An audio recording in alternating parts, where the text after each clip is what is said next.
Hello दोस्तों, SSC CGL 2022 के द्वारा जिन भी स्टूडेंट का सिलेक्शन पोस्टल असिस्टेंट या sorting असिस्टेंट की पोस्ट पे हुआ है, तो दोस्तों आप सभी को पता होगा कि अभी 1 सितंबर को आप सभी का जो सर्कल अलोकेशन है वो आउट हो चुका है। तो जिस भी स्टूडेंट को जो भी सर्कल मिला है, जो भी स्टेट मिला है, वो आप सभी को पता लग गया होगा।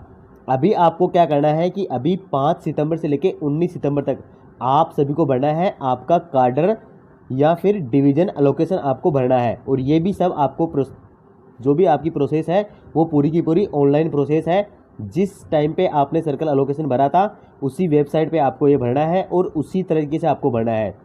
तो दोस्तों इस वीडियो के अंदर मैं आपको पूरा का पूरा भर के बताने वाला हूँ। तो सबसे पहले तो इसके अंदर लॉगिन की बात आती है या फिर वन टाइम रजिस्ट्रेशन की बात आती है। तो जब आपने आपका सर्कल एलोकेशन भरा था उस टाइम के आपका जो रजिस्ट्रेशन है वो उसी टाइम पे जो भी रजिस्ट्रेशन किया था वही रजिस्ट्रेशन इसके अंदर चलेगा। तो आप अपनी ईमेल आईडी पे जाके चेक कर लेना, जो भी वहाँ पे आपके रोल नंबर है वो आपको पता ही होंगे और जो भी आपने पासवर्ड डाले थे वो आपको आपकी ईमेल आईडी पे आपको मिल जाएंगे। तो वहाँ से आपको इसको भरना है। तो आपको लॉगिन पे क्लिक करना है, ना कि वन टाइम रजिस्ट्रेशन पे, क्योंकि रजिस्ट्रेशन पहले ही हो रखा है। तो लॉगिन करना है। उसके बाद में आपको आपकी एग्ज़ाम सेलेक्ट करनी है, क्योंकि एग्ज़ाम आपको पता है सीजीएल 2022 से हम सिलेक्ट हुए हैं। तो यहाँ पे ये एग्ज़ाम सीजीएल 2022 सिलेक्ट करना है। उसके बाद में सर्कल अलोकेशन या डिवीजन अलोकेशन, तो सर्कल अलोकेशन पहले ही हो चुका है, डिवीजन अलोकेशन पे इस पर क्लिक करना है। उसके बाद में आपके जो भी रोल नंबर है वो यहाँ पे डालने हैं और उसके बाद में आपको पासवर्ड डालना है, जो भी आपका पासवर्ड है। कौन सी साइट पे इसको करना है तो साइट का लिंक मैं आपको कमेंट में बॉक्स के अंदर दे दूंगा और इसके अलावा डिस्क्रिप्शन में भी आपको दे दूंगा। तो साइट आपकी जो भी होगी वो यहाँ पे दी गई है, इसके आपको ओपन करना है। जो भी कैंडिडेट रजिस्ट्रेशन वाला पोर्टल होगा उसको ओपन करना है और उसको ओपन करने के बाद में आपका फॉर्म जो है वो ओपन हो जाएगा। तो सबसे पहले तो आपको करना है, जो भी चीज़ें हैं आपको भरनी है, लॉगिन आपको करना है। लॉगिन करने के बाद में जो भी चीज़ें हैं वो सारी की सारी इसके अंदर डालनी है। जैसे मैंने यहाँ पे डाल रखा है वो सब मैं आपको एक बार डाल के बता देता हूँ उस वीडियो के अंदर। तो जैसे आप डालोगे, तो जैसे मैंने यहाँ पे डाला है, सबसे पहले लॉगिन पे क्लिक कर दिया। उसके बाद में सीजीएल 2022 एग्जाम मैंने सेलेक्ट कर ली। एग्जाम सेलेक्ट करने के बाद में आपको डिवीजन अलोकेशन सेलेक्ट करना है, आपके जो भी रोल नंबर है वो आपको डालने हैं और आपका पासवर्ड डालना है। तो ये सब आप जैसे ही डालोगे ना, उसके बाद में जैसे ही आप लॉगिन पे क्लिक करोगे तो आपका फॉर्म जो है वो ओपन हो जाएगा आगे। अब यहाँ पे अगर आपका ओपन नहीं होता है तो इसका मतलब ये है कि आपने कोई ना कोई मिस्टेक करी है। या तो आप अपना जो रोल नंबर डाले हो उसमें मिस्टेक कर रहे हो, या फिर पासवर्ड डाल रहे हो उसमें मिस्टेक कर रहे हो। तो वो फिर आपको वेरीफाई दोबारा कर लेना है आपकी ईमेल आईडी पे जाके, या फिर आपने जहाँ भी ओपन कर रखा है वहाँ से। तो यहाँ पे मैंने लॉगिन कर लिया। लॉगिन करने के बाद में ये वाला पेज इसके अंदर ओपन होगा। अब यहाँ पे इसके अंदर जो भी लिखा हुआ है ना, जैसे सबसे पहले यहाँ का लिखा हुआ है व्यू कार्डर एंड डिवीजन वाइज वैकेंसी। तो आपको सबसे पहले तो वैकेंसीज का पता होना चाहिए कि अपनी जो कैटेगरी है उसमें क्या वैकेंसीज है, कौन सी पोस्ट की कितनी वैकेंसीज है और किस डिवीजन में कितनी वैकेंसीज है। तो ये सब आपको यहाँ से देख के और पेन से पूरा आपका पेज है उसके ऊपर लिख लेना है अलग से। और आपकी जो भी प्रेफरेंस है, आपको कौन सी प्रेफरेंस आपको पहले लगानी है, कौन सी बाद में लगानी है, वो सारी की सारी आपको यहाँ से लिख लेनी है इसके अंदर। इसके नीचे PACRO लिखा है। तो ये क्या PACRO क्या होता है, PAPO क्या आता है, वो अभी आपको वीडियो में आगे मैं एक्सप्लेन कर दूंगा।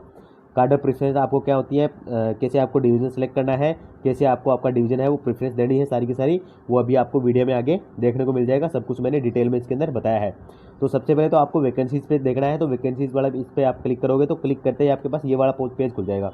अब यहाँ पे आप देखोगे सबसे पहले ऊपर लिखा हुआ है PACORO, PAPO और ऐसे। तो ये तीनों पोस्ट है। ये क्या है इनका अभी आगे बताने वाला हूँ मैं, कौन सी पोस्ट क्या है। तो यहाँ पे आप जैसे वैकेंसी देख लो, UR की कितनी है, OBC कितनी है, SC कितनी है, ST कितनी है। तो यहाँ पे आपको सारी मिल जाएगी इसके अंदर। वैकेंसीज वाइज डाटा इसके अंदर दिया गया है और डिवीजन वाइज भी दिया है, किस डिवीजन में कितनी वैकेंसीज है, गोवा में कितनी वैकेंसीज है, मुंबई ईस्ट में कितनी वैकेंसीज है, नागपुर में कितनी है। मतलब जितने भी इसके अंदर डिवीजन है, महाराष्ट्र का मैं बता रहा हूँ आपको, बाकी आपके स्टेट में जो भी है वो उस हिसाब से आपको देख लेना है। तो यहाँ पे सारी की सारी वैकेंसीज आपको देख लेनी है। वैकेंसीज देखने के बाद में आपको जो तीनों चीज़ें थी वो भी यहाँ पे देख सकते हो। एक तो है PACARO, PAPO और ऐसे।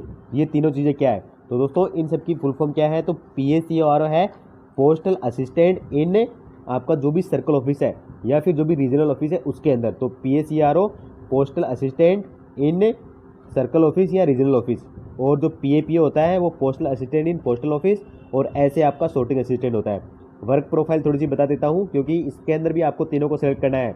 जिसको आप 1 नंबर पर रखोगे वही आपको मिलने के चांसेस रहेंगे। जो 2 नंबर पर रहोगे तो रैंक अच्छी नहीं होगी तो 2 नंबर वाला मिलेगा, या तो फिर 3 नंबर वाला मिलेगा। तो आपको इनको भी 1 नंबर, 2 नंबर, 3 नंबर पर आपको लगाना है कार्डर के अंदर। तो इनको भी आप थोड़ा सा देख लो।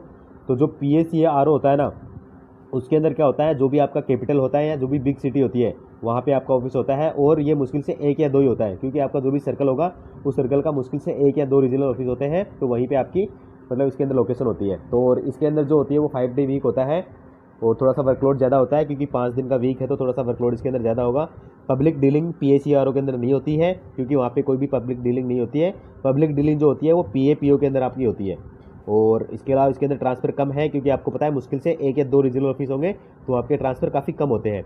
जबकि जो PAPO वाला है, postal assistant in post office, उसके अंदर क्या है कि 6 दिन का वीक होता है, सिर्फ संडे आपको ऑफ मिलता है, थोड़ा सा वर्कलोड इसके अंदर कम होता है, लेकिन पब्लिक डीलिंग होती है इसके अंदर, और ट्रांसफ़र भी काफ़ी ज़्यादा होते हैं, काफ़ी फ्रीक्वेंट इसके अंदर होते हैं, क्योंकि काफ़ी सारे डिवीज़न होते हैं और हर डिवीज़न में आपका जो है ट्रांसफ़र लगातार होता रहता है। इसके अलावा sorting असिस्टेंट आपको पता ही है, ऐसे आपको जो भी मेल वगैरह आती है, जो भी डाक वगैरह आती है, उनको छांटना होता है। बेसिकली छांटने का काम sorting असिस्टेंट का होता है। तो ये तीनों पोस्ट आप समझ लो, और आपको उसी हिसाब से आपको जो है वो अपनी प्रेफरेंस इसके अंदर देनी होती है। तो मैंने जैसे सबसे पहले PACRO को दिया है, उसको 1 नंबर पे रखा है। अब PACRO का है तो महाराष्ट्र के अंदर आप देखोगे तो महाराष्ट्र सर्किल यहाँ पे लिखा हुआ है। महाराष्ट्र सर्किल में सिर्फ एक ही सर्किल है PACRO का, तो उसको आपको सेलेक्ट करना है। जैसे मैंने सेलेक्ट कर लिया, यहाँ पे नीचे ऑप्शन आ गया कि जो प्रेफरेंस नंबर 1 है उसका डिवीजन है Maharashtra circle division, Maharashtra circle या महाराष्ट्र रीजन। तो यहाँ पे ये 1 नंबर पे मैंने सेलेक्ट किया PACRO। पहले इसको सेलेक्ट करना है, उसके बाद में इसका ये वाला यहाँ पे आपको सेलेक्ट करना है, तो ये सेलेक्ट कर लिया। उसके बाद में आपको 2 नंबर पे PAPO या ऐसे जो भी आपका है आपकी चॉइस के हिसाब से, अगर आप इस पर टिक करोगे तो ये 2 नंबर पे आएगा, इस पर टिक करोगे तो ये 2 नंबर पे आएगा। आपको आपके प्रेफरेंस के हिसाब से, आपकी चॉइस के हिसाब से इन पर टिक करना है। तो मैंने यहाँ पे PAPO पे किया है। अब PAPO पे किया है तो postal assistant in postal office, तो यहाँ पे इसके काफ़ी सारे ऑफिस जो होंगे ना वो इसके अंदर यहाँ पे डिस्प्ले किए जाएंगे। और जैसे आप इस पर डिवीज़न पे, इसके कार्डर कंट्रोल पे, इसके जो कार्डर प्रेफरेंस है उस पर आप क्लिक करोगे तो यहाँ पे जितने भी ऑफिस होंगे वो इसके अंदर होंगे, वो सारे के सारे आपको दिखा देगा। और उनको आपकी प्रेफरेंस के हिसाब से, जो भी आपकी लोकेशन आपको सूट करती है वो सब आपको पहले से डिसाइड कर लेना है और उसी हिसाब से आपको बढ़ना है।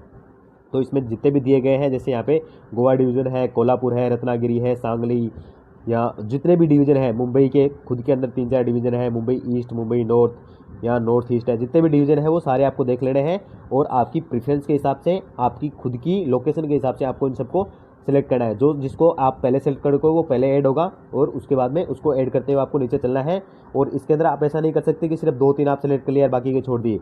आपको सारे के सारे सेलेक्ट करने हैं, सारे के सारे भरने हैं, इसके अंदर एक भी आप छोड़ नहीं सकते हो। वो छोड़ने के, वो पूरे भरने के बाद में नीचे वाला ऑप्शन है वो खुलेगा। तो जैसे मैंने सबसे पहले मुंबई वाला सेलेक्ट किया है, तो यहाँ पे आप कंफ्यूज हो रहे होंगे कि सर 1 नंबर तो इसको भी आ गया, 1 नंबर इसको भी आ गया, दोनों पे 1-1 नंबर क्यों आया है। तो दोस्तों इसका रीज़न पता है क्या है?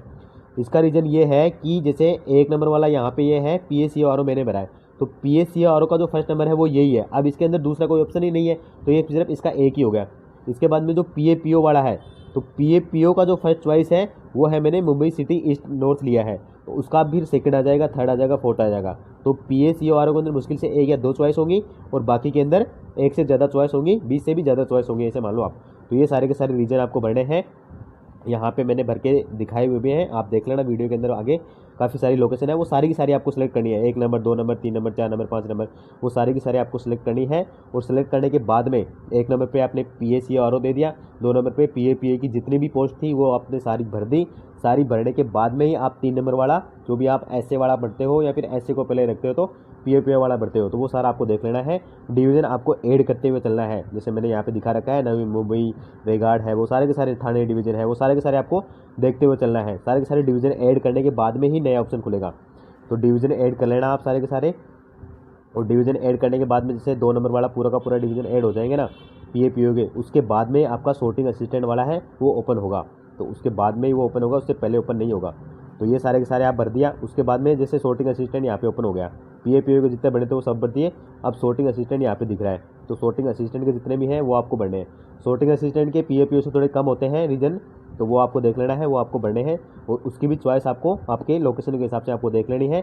सारी की सारी चीज़ें आपकी प्रेफरेंस के हिसाब से, आपकी लोकेशन के हिसाब से ही आपको डालनी है, उसके अंदर कोई भी मिस्टेक नहीं करनी है। क्योंकि यहाँ पे आप मिस्टेक करोगे ना तो वो आपको फिर आपकी लोकेशन के हिसाब से वहाँ पे जॉब मिलेगी, तो वो आपको खुद को ही देखना है। दोस्तों ये तीनों चीज़ें मैंने डाली है। मैंने 1 नंबर पे इसको रखा है, 2 नंबर पे इसको, 3 नंबर पे इसको। इनको आप चेंज भी कर सकते हो, शुरुआत के अंदर मैंने बताया था, इनको आप चेंज भी कर सकते हो। और आपकी लोकेशन के हिसाब से आपको डालना है। लोकेशन का ही पूरा खेल है, क्योंकि आपको पता है आपने जब सर्कल अलोकेशन डाला था तो भी लोकेशन का ही खेल था, और अभी डिवीजन भी है वो भी आपको लोकेशन का ही है। तो पूरा का पूरा आपको देखना है, पूरा का पूरा तरीके से इसको बनाए। पूरे ऑप्शन आप सबमिट कर दोगे, जैसे यहाँ पे सबमिट कर दिया ना, यहाँ पे आप देखो थोड़ा सा 32, 34 और ये हो गया 44 तक हो गया। तो 44 तक PAPO वाला खत्म हो गया। उसके बाद में sorting असिस्टेंट वाला ये MMS मुंबई वाला 1 नंबर है, इसको 1 नंबर दिया है। यहाँ से ऐसा मतलब कि ये ऐसे शुरू हो गए हैं, तो ऐसे का 1 नंबर पे ये है, 2 नंबर पे ये, 3 नंबर पे ये, जितने भी हैं वो सारे आगे आगे बढ़ते जाएंगे। दोस्तों इसके अंदर आपको कोई भी मिस्टेक नहीं करनी है। अगर आपको समझ में नहीं आया है, थोड़ा सा भी मिस्टेक है, तो आपको वीडियो को अच्छे से दोबारा देखना है, पूरा समझना है, उसके बाद में सबमिट करना है। और फाइनल सबमिट आपको अभी नहीं करना है, आपके पास 19 तारीख तक का वक्त है, तो आप 10 तारीख या 12 तारीख के बाद में आपको सबमिट करना है। उससे पहले जितने भी आपकी लोकेशन है, जितने भी डिवीजन है, जितने भी कार्डर हैं, उन सबको आपको अच्छे से स्टडी करना है, सबकी लोकेशन स्टडी करनी है, सबके रीजनल ऑफिशियल्स का आप जितना भी उसके अंदर पता लगा सको वो सारा लगा के ही आपको करना है, और उसके बाद में आपको सबमिट करना है। फाइनल सबमिट से पहले एक बार अच्छे से उनको रिव्यू भी कर लेना। तो दोस्तों इस वीडियो के अंदर इतना ही। बाकी अगर आपको थोड़ा बहुत भी डाउट लगता है तो आप कमेंट कर देना, मैं वहाँ पे आंसर कर दूंगा। थैंक यू दोस्तों, ऑल द बेस्ट।